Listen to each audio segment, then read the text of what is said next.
On March 15, 2004, Peter Smith and his two accomplices walked into a Las Vegas casino and achieved the impossible. Armed with just a few $1,000s, they played a series of games and walked home with a staggering return of $1.3 million. Fast forward to 2023, when an American journalist tracked Smith down to finally uncover the secret behind his legendary night. When asked if he had any regrets about that fateful night, Smith simply responded, "My only regret is that I didn't win more." But how did a small guy born in Croatia end up becoming one of the most legendary gamblers of all time? This is the insane story of the man who beat the global gambling system. Peter wasn't your average gambler. Before he ever set foot in a casino, he was a math prodigy with a fascination for patterns. His childhood friends would recall how he'd spend hours poring over puzzle books, piecing together solutions that others found impossible. But Peter's true passion emerged during his university years. It was there, surrounded by the dusty scent of old tomes and the quiet hum of fluorescent lights, that he discovered probability theory. For most students, it was an abstract concept. For Peter, it was a revelation. The randomness of cards wasn't just luck. It was a code waiting to be cracked.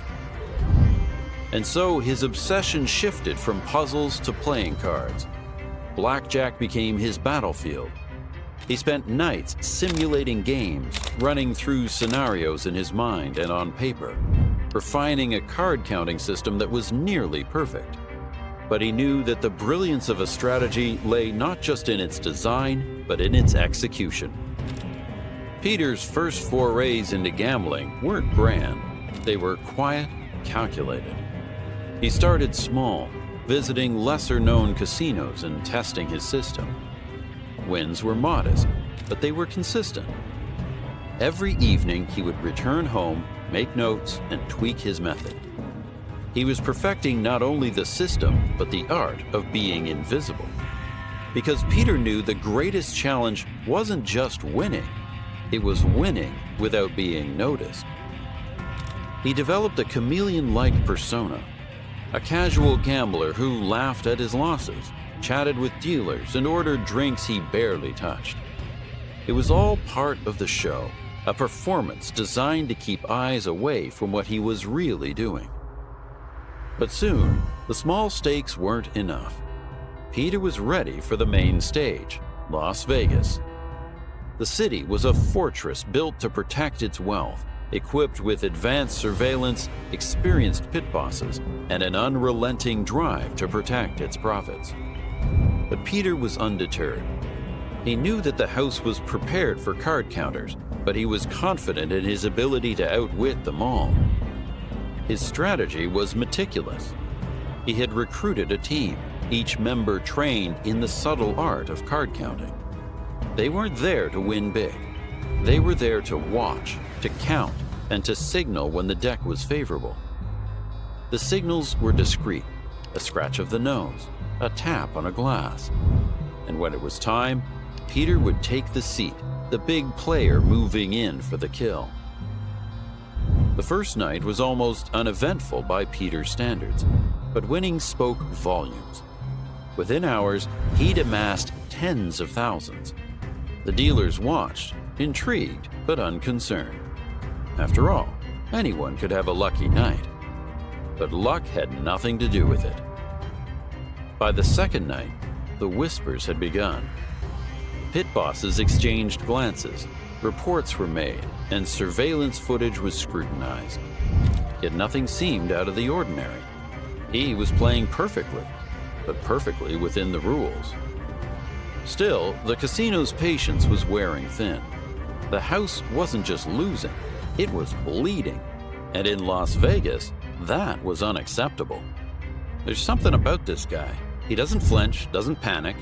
He's too controlled. I've seen counters before, but he's different. Let's get some extra eyes on him. But Peter had planned for this, too. His team shifted, adapting their roles seamlessly. He would lose a few hands, feigning frustration, even going as far as to spill a drink and laugh it off. Meanwhile, the count continued, and when the deck turned favorable again, Peter knew exactly when to strike.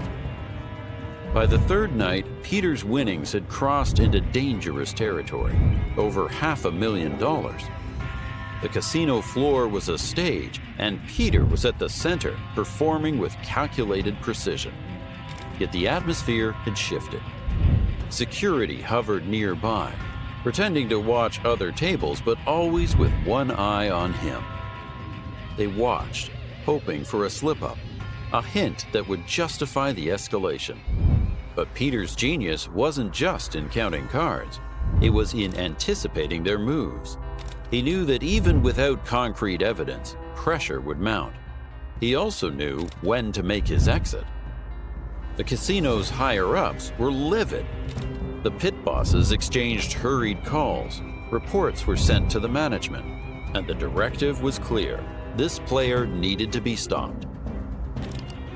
It was a Sunday night, the kind of evening where the casinos buzzed with weekend gamblers and hopeful tourists. Peter played hand after hand, each win calculated, each bet perfectly timed. The pit bosses exchanged worried glances, and a security guard finally approached.